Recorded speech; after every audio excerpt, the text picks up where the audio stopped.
Kehoe worked in the Pentagon. He had once been an aide to Colonel Charles Lindbergh. He had all kinds of contacts. He was a popular writer. He wrote stories, adventure stories in pulp magazines, usually with an aviation theme. He also wrote fiction stories about World War I flying.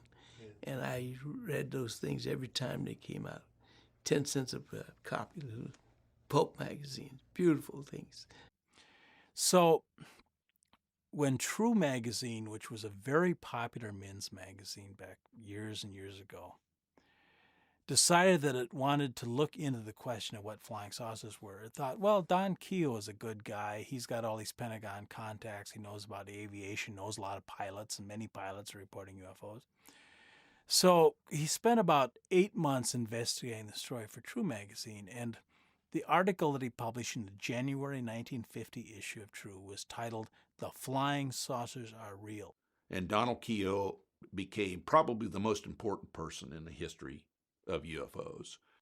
That article, which came at the very end of the year, was sort of a psychological bomb for many people because it seemed to expose a hypocrisy in Air Force intelligence, and not only that, seemed to rather clearly point to the extraterrestrial hypothesis.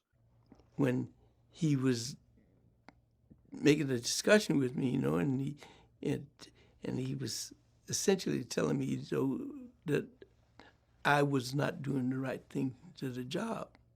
And I told him that, well, in a way it's your fault, because if you hadn't written those stories and gotten me so interested in the Air Force, I wouldn't be here.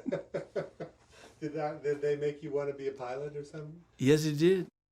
Kehoe concluded from interviewing his Air Force contacts, interviewing pilots, other credible witnesses, that flying saucers were coming to Earth probably from Mars.